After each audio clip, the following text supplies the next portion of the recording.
আল্লাহ পাক আমার নবীকে প্রথম হাদিয়া দিলেন 5 ওয়াক্ত নামাজ।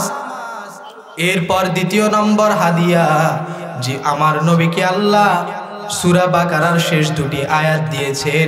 3 নম্বর আমার নবীকে গুনাহগার উম্মতের ক্ষমার ঘোষণা আমার আল্লাহ দিয়েছেন। নবী এইভাবে হাদিয়া নিয়ে ফিরে আসতেছেন। সপ্তম আকাশে আসার পর, নবী ষষ্ঠ আকাশে আসার পর সেখানে হযরতে মূসা নবীর সঙ্গে আমার পয়গম্বরের দেখা। আল্লামাহু মিনাল বায়ানি মা লাম ইয়ালাম ফাসুবহানাল্লাযী লা ইহসা ইমতিনানুহু বিল লিসানি ওয়ালা বিল কলাম ونشهد أن لا إله إلا الله وحده لا شريك له لا ضد له ولا ند له ولا مثل له ونشهد أن سيدنا وسندنا وحبيب ربنا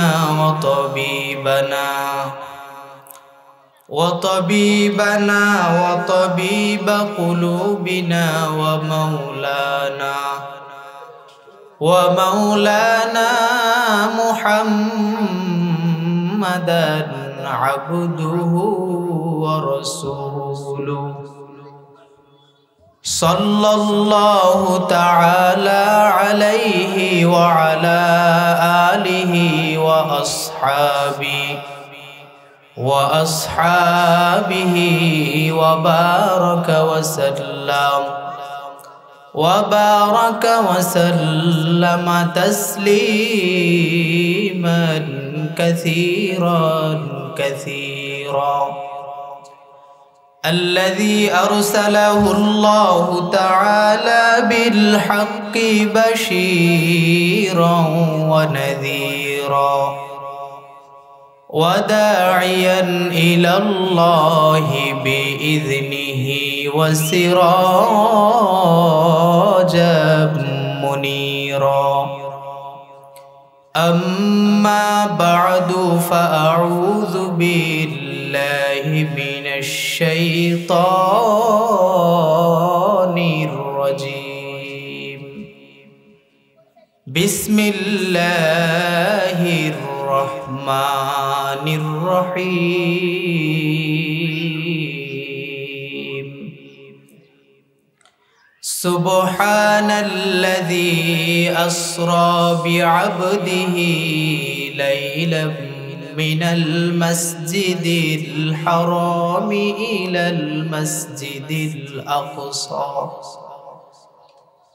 المسجد الأقصى الذي باركنا حوله لنريه من آياتنا إنه هو السميع البصير.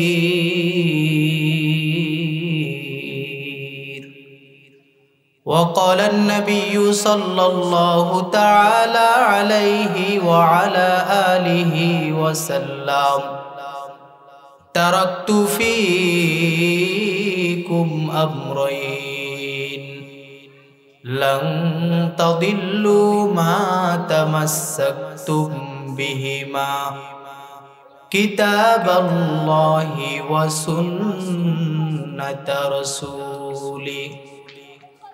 صدق الله مولانا العظيم وصدق رسوله النبي الأمي الكريم ونحن على ذلك لمن الشاهدين والشاكرين والحمد لله رب العالمين.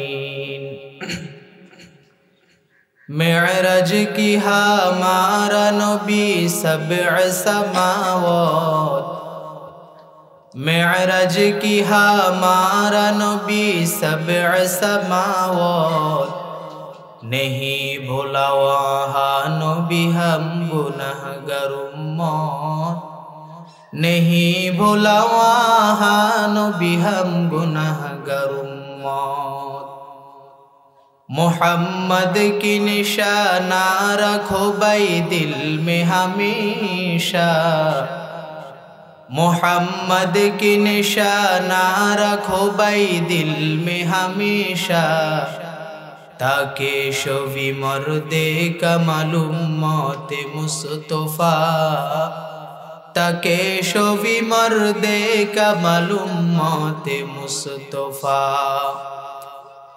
आशिक हो बेरादराए शहंशाह दो आलम, आशिक हो बेरादराए शहंशाह दो आलम, आशिक हो बेरादराए शहंशाह दो आलम। सुन्नत की पैरवी करते रहो हर जहर दम, सुन्नत की पैरवी करते रहो हर जहर दम। अल्हम्दुलिल्लाह, नेहायत काबिल एहतराम ঐতিহ্যবাহী ইটবাড়ি আল খিদমা ইসলামী পাঠাগার কর্তৃক আয়োজিত আজকের আজিমুশান তাফসিরুল কোরআন মাহফিলে আল্লাহ পাক রব্বুল আলামিন আমাদেরকে আসার বসার তৌফিক দান করেছেন। এজন্য মহান রব্বুল আলামিনের দরবারে কালিমাতুশ শুকর আদায় করি আলহামদুলিল্লাহ। পৃথিবীর সব কিছুর ক্ষমতাশীল একমাত্র আল্লাহ পাক রব্বুল আলামিন। আল্লাহ পাক বলেন ওয়াল্লাহু আলা কুল্লি শাইইন কদির। শিশু বাচ্চা কথা বলতে পারে না, এটাই স্বাভাবিক। যদি কোনো শিশু বাচ্চা কথা বলে সেটা আল্লাহর কুদরত। কাদেরে কুদরতুদারি বার কামাল, আনতা রব্বি আনতা হাসবি জুল জালাল, তুহি কাদের জলিলুল্লাহ জাহাদার, বহর হালে তুহি মেরা নিগাহদার। এই অস্বাভাবিক কার্যকলাপ যদি কোনো নবীর মাধ্যমে প্রকাশ পায় তো সেটাকে মুআজিজা বলে, আর যদি কোনো ওলি আউলিয়ার মাধ্যমে প্রকাশ পায় তো সেটাকে কারামত বলে। নবীদের মুআজিজা যেমন সত্য, ওলি আউলিয়াদের কারামতও সত্য।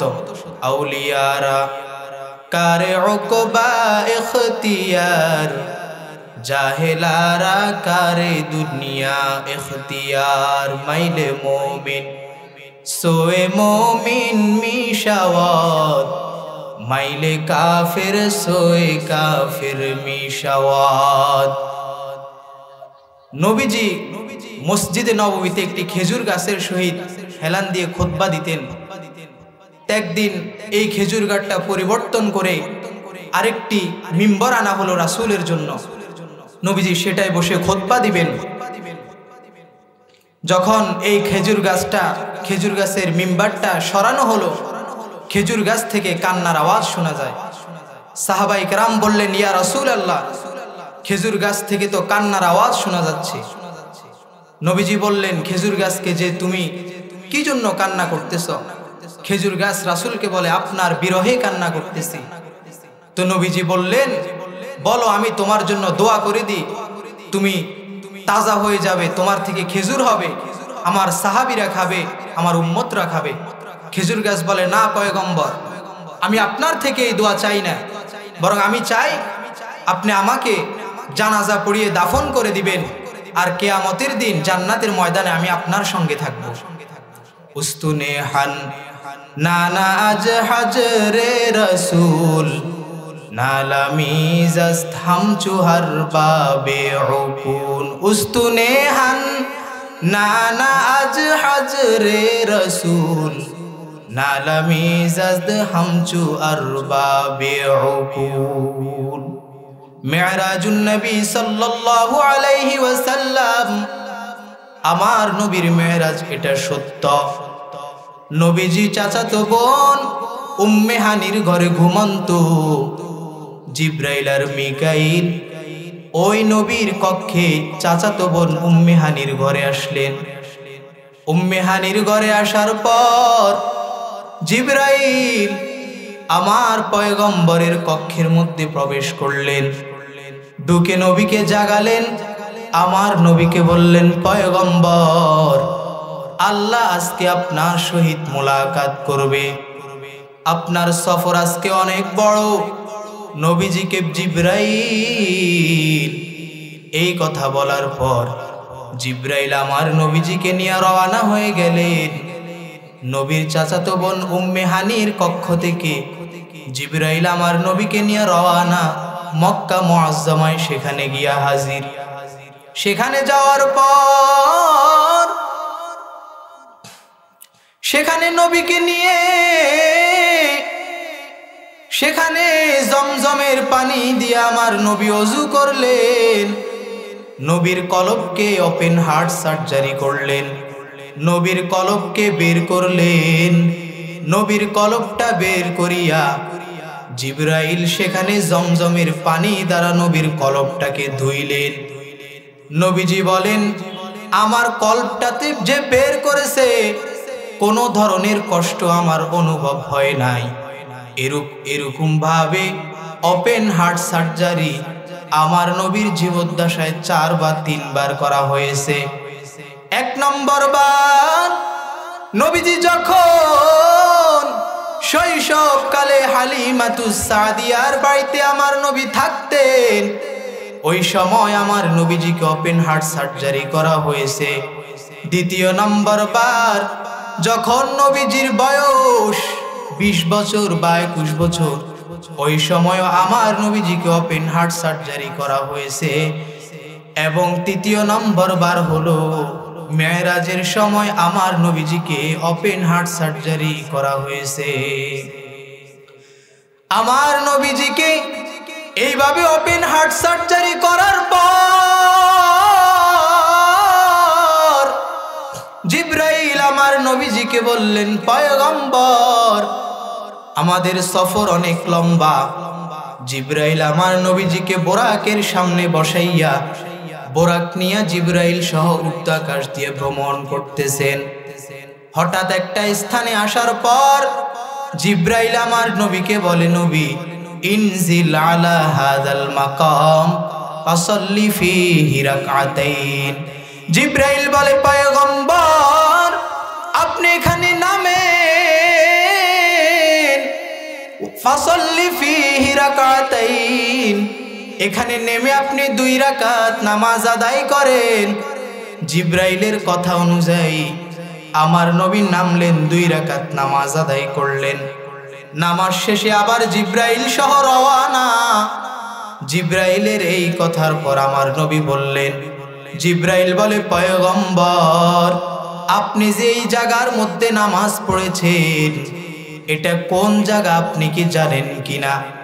জিবরাইল এই কথা বলার পর আমার নবী বলে, জিবরাইল, না, আমি জানি না এটা কোন জায়গা। জিবরাইল আমার নবীকে বলেন, পয়গম্বর, এটা হলো মদিনা। মেরাজে যাওয়ার আগে আল্লাহ আপনাকে মদিনায় 2 রাকাত নামাজ পড়ার মতো তৌফিক দান করেছেন। এবার জিবরাইল আমার নবী বোরাক নিয়ে রওয়ানা। জিবরাইল আর আমার নবী রওনা হইয়া আবার যখন কিছু দূর গেল, জিবরাইল নবীকে বলে, ইনজিল আলা হাযাল মাকাম ফাসাল্লি ফীহি রাকআতাইন। জিবরাইল নবীকে বলে, পয়গম্বর, আপনি এখানে নামেন, ফাসাল্লি ফীহি রাকআতাইন, নবী আপনি এখানে নেমে 2 রাকাত নামাজ আদায় করেন। আমার নবী নামলেন, নেমে 2 রাকাত নফল নামাজ আদায় করলেন। আবার নবী উর্ধ্বাকাশ দিয়ে ভ্রমণ শুরু করবেন। জিবরাইল নবীকে বলে, পয়গম্বর, আপনি কি জানেন এটা কোন জায়গা? আমার নবী বলেন, না জিবরাইল। জিবরাইল আমার পয়গম্বরকে বলে, পয়গম্বর, এটা হলো তুর পর্বত, যেখানে আল্লাহর পয়গম্বর মুসা আলাইহিস সালাম আল্লাহর সহিত কথা বলেছে। মেরাজে যাওয়ার আগে আল্লাহ পাক আপনাকে ওই তুর পর্বতে 2 রাকাত নফল নামাজ পড়ার মতো তৌফিক দান করেছেন। এবার নবী আর জিবরাইল আবার রওনা। নবী আর জিবরাইল যখন আবার রওনা হয়ে গেল, কিছু দূর যাওয়ার পর জিবরাইল আবার নবীকে বলে, ইনজিল আলা হাযাল মাকাম আসাল্লি ফীহি রাকআতাইন।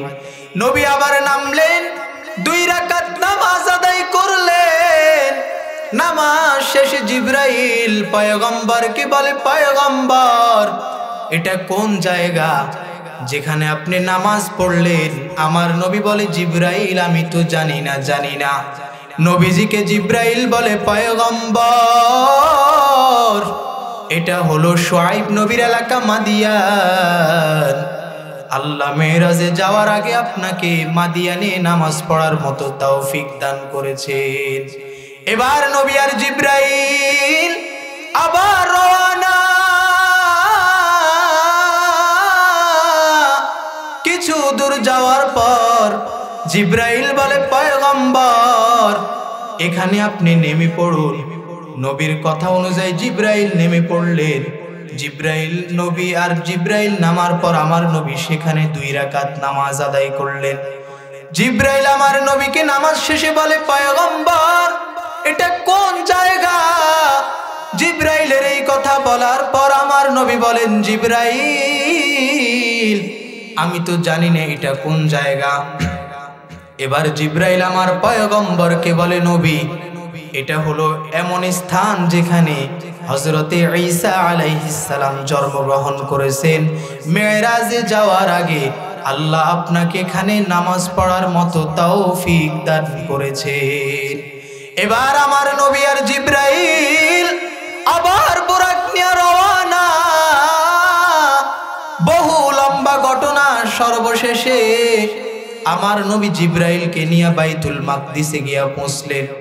বাইতুল মাকদিসে গিয়া আমার নবী পৌঁছার পর জিবরাইল এবার আমার নবী সহ বাইতুল মাকদিসে প্রবেশ করলেন। এদিকে আজান হয়ে গেল, ইকামত শুরু হয়ে গেল। কে করবে ইমামতি? হাজার হাজার পয়গম্বর। আমার নবীকে হাত ধরে জিবরাইল বলেন, তাকদ্দাম, হে নবী, আপনি অগ্রসর হন।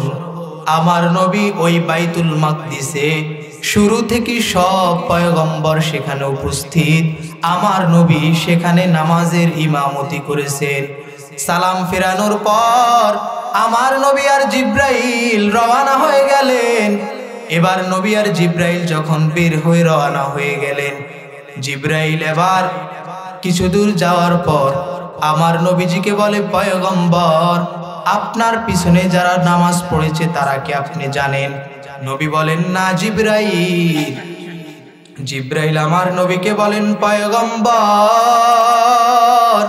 শুরু থেকে আপনি পর্যন্ত যত নবী রাসূল আল্লাহ পাঠিয়েছেন, আল্লাহ পাক ওই সকল নবী রাসূলকে মুহূর্তের ভিতরে বাইতুল মাকদিসে হাজির করেছেন। আপনি হয়েছেন ওই সমস্ত নবী রাসূলদের নামাজের ইমামতি করেছেন। এবার আমার নবী আর জিবরাইল আবার উর্ধ্বাকাশ দিয়ে সফর। নবী আর জিবরাইল প্রথম আকাশের দরওয়াজায় গিয়া হাজির। এবার জিবরাইল দরজায় কারাঘাত করলেন। ভিতর থেকে আওয়াজ, মান আনতা, তুমি কে, আপনি কে? বলে, আনা জিবরাইল। ওয়া মান মাআকা, আপনার সাথে কে? বলে, আমার সাথে হলো আখিরি জামানার পয়গম্বর মুহাম্মদ আরবি সাল্লাল্লাহু আলাইহি ওয়াসাল্লাম। এবার বলা হয়, তাকে কি ডাকা হয়েছে? জিবরাইল বলে, হ্যাঁ, অবশ্যই ডাকা হয়েছে। জিবরাইল আর আমার নবী প্রথম আকাশের মধ্যে প্রবেশ করলেন। নবী বলেন, ভাবছিলাম প্রথম আসমান, দুনিয়া থেকে প্রথম আসমান 500 বছরের দূরত্বের পথ। নবী বলেন, প্রথম আকাশের উপর ওঠার পর দেখি আসমানটাও 500 বছরের মোটা। নবী ঢুকে দেখেন পয়গম্বর আদম। আমার নবী সেখানে আদম নবীর সঙ্গে দীর্ঘক্ষণ কথা বললেন। এবার নবীজি আদম নবীর সঙ্গে নবী দীর্ঘক্ষণ কথা বলার পর জিব্রাইল বলে, পয়গম্বর আমাদের সফর অনেক লম্বা, আমাদেরকে অনেক দূর যেতে হবে। আমার নবী আর জিব্রাইল আবার দ্বিতীয় আকাশের দরওয়াজার সামনে চলে গেলেন। সেখানে যাওয়ার পর যখন দরজায় কারাঘাত করলেন, ভিতর থেকে আওয়াজ, মান আনতা, আপনি কে? ওয়া মাম্মাকা, আপনার সাথে কে? জিব্রাইল বলে, আনা জিব্রাইল, আমি হলাম জিব্রাইল।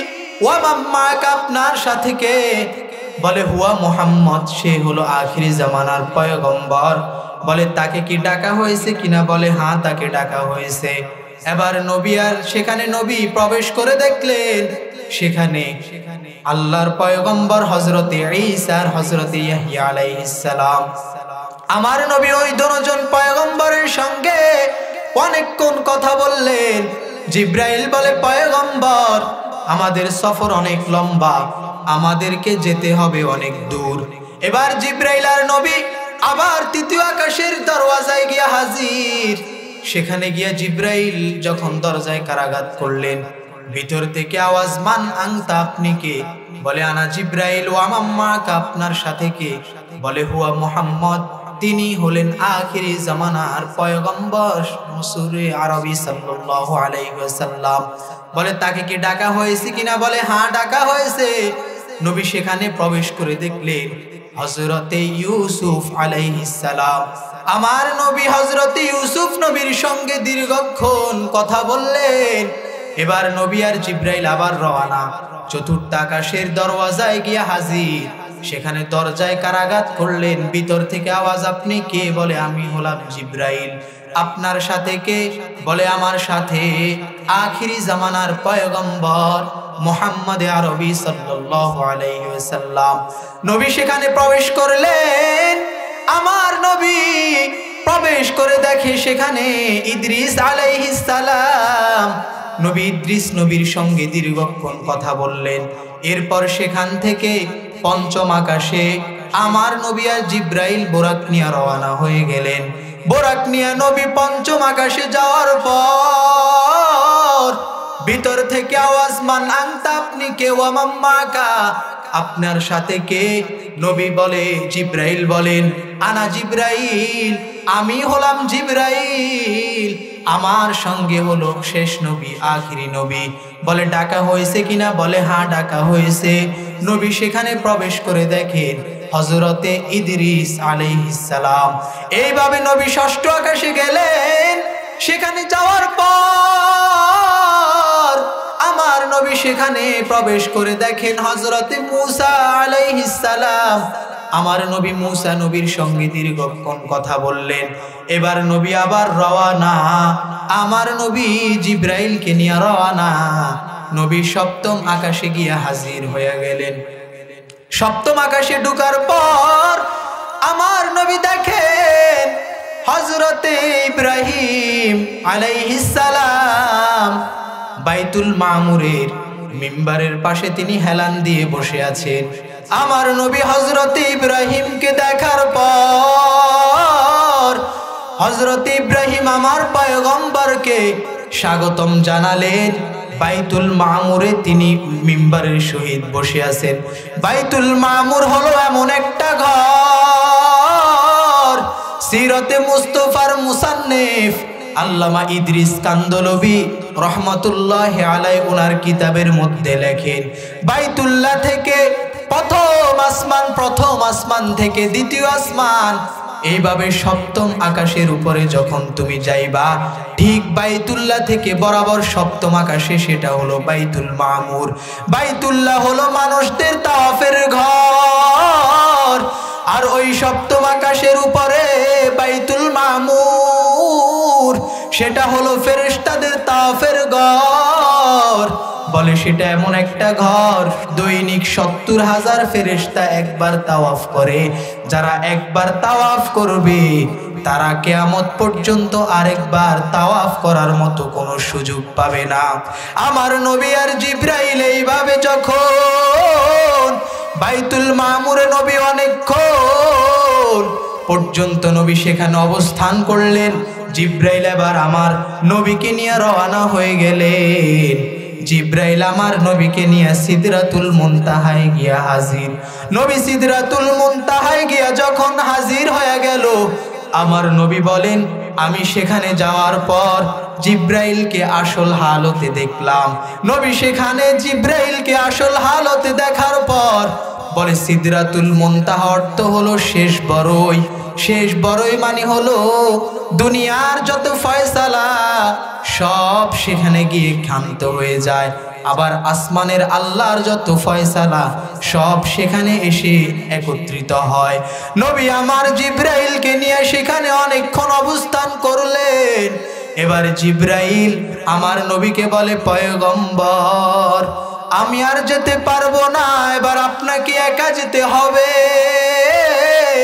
আমার নবী জিবরাইলকে নিয়ে যখন এবার জিবরাইল এখান থেকে আমার নবীকে পাঠিয়ে দিলেন। নবী এইভাবে যেতে যেতে আমার নবী মাকামে শরীফ আল আকলামে গিয়ে পৌঁছলেন।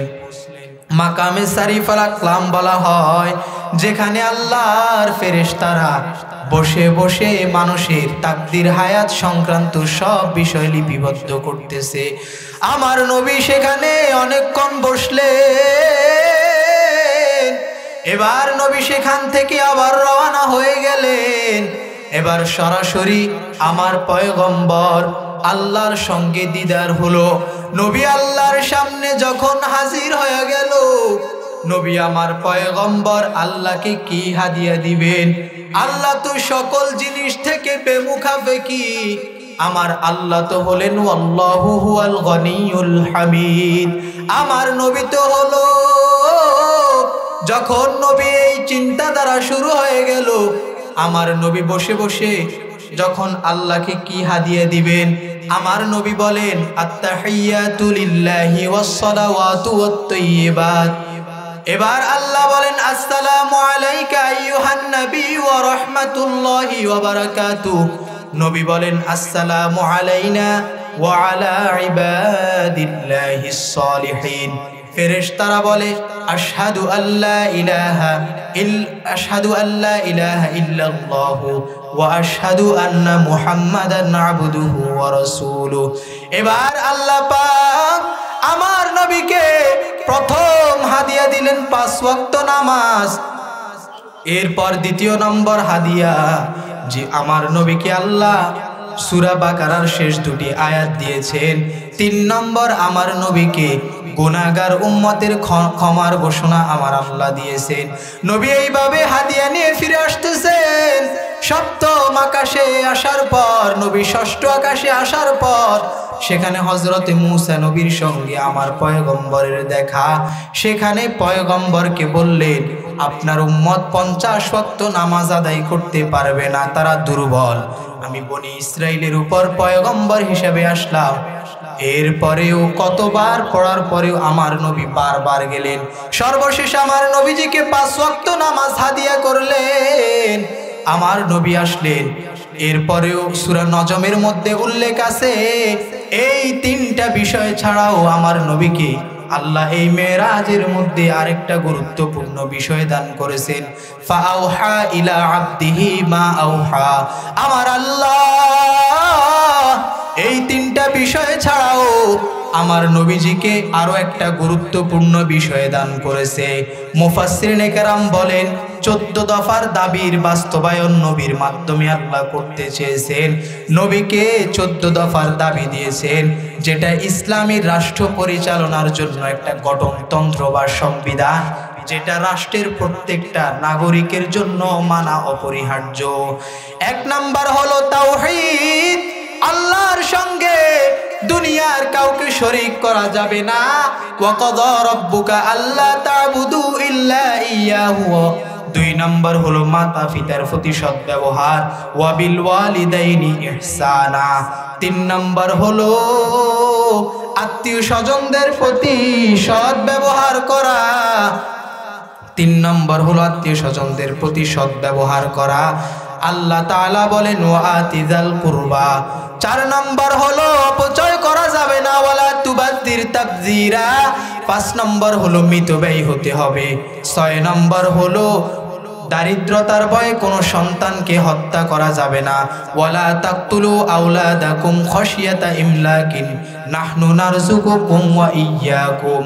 আমি তোমাদেরকেও রিজিক দান করি, তোমাদের সন্তানদেরকেও রিজিক দান করি। এরপর আরেকটা হলো জিনা ব্যভিচার করা যাবে না, কারণ আল্লাহ বলেন লা তাকরাবুজ জিনা ইন্নাহু কানা ফাহিশা ওয়া সাআ সাবিলা। কাউকে অন্যায়ভাবে হত্যা করা যাবে না। ওয়ালা তাকতুলুন নাফসাল্লাতী হারামাল্লাহু ইল্লা বিল হাক্কি ওয়ালা ইয়াজনুন। এরপর হলো কোনো এতিমের মাল গ্রাস করা যাবে না। এরপর আল্লাহ বলেন কাউকে মনে কষ্টদায়ক কোনো কথা বলা যাবে না, অহংকার করা যাবে না, অঙ্গীকার পূরণ করতে হবে। ওয়াউফু বিল আহদ ইন্নাল আহদা কানা মাসউলা। এইভাবে 14 দফার বাস্তবায়ন জিবরাইলের মাধ্যমে আমার নবীকে দান করলেন, যেটা রাষ্ট্রের প্রত্যেকটা মানুষের জন্য কর্তব্য। যদি রাষ্ট্রের প্রত্যেকটা মানুষ এই দাবিগুলো মানে, প্রত্যেকটা মানুষ আদর্শ মানুষ হিসাবে গড়ে উঠবে। এইভাবে লম্বা ঘটনার পর আমার নবী সেখান থেকে আসলেন। নবী এসে মক্কা মুআজ্জামায় দেখেন জমজমের পানি দিয়ে যে নবী ওযু করেছেন, এখনো জমজমের পানিগুলো গড়িয়ে গড়িয়ে পড়তেছে। এখন প্রশ্ন হলো, এত বিশাল লম্বা সফর নবীর পরও মক্কায় আসার পর দেখে জমজমের পানি এখনো পড়তেছে। এর 1 নম্বর কারণ হলো বিজ্ঞান বলে পৃথিবী ঘুরে, কোরআন হাদিস বলে চন্দ্র সূর্য ঘুরে। যাই হোক, উভয়টা ঘোরার মাধ্যমেই দিন রাত্র হয়। তো এই দিন রাত্রে যে আল্লাহর কুদরতের হাতে, ওই আল্লাহ চেয়েছেন, আল্লাহ পৃথিবীর চলার গতিকে স্তব্ধ করে দিয়েছেন। প্রধানমন্ত্রী যাবে, এর আগে তাদের গার্ড হুইসেল বাজিয়ে রাস্তা একেবারে ক্লিয়ার করে ফেলে, তাদেরকে সতর্ক করে যে জনসাধারণের এই মুহূর্তে কোনো চলাচলের সুযোগ নাই। তাহলে আমাকে উত্তরটা দেন, যে আল্লাহ যদি দুনিয়ার কোনো মানুষের সম্মানার্থে জনসাধারণের চলাচলের মাধ্যম বন্ধ হয়ে যায়, তাহলে আমার নবী হলো কুল কায়নাতের মধ্যে শ্রেষ্ঠ। আমার নবী তো শেষ নবী, আখিরি জামানার নবী। আমার নবীর আগমনেও আল্লাহ পৃথিবীর সব চলার গতিকে স্তব্ধ করে দিয়েছে। যে কথাগুলো বলেছি আল্লাহ পাক আমাদের সকলকে আমল করার তৌফিক দান করুক। ওয়া আখির দাওয়ানা আনিল হামদুলিল্লাহি রাব্বিল আলামিন।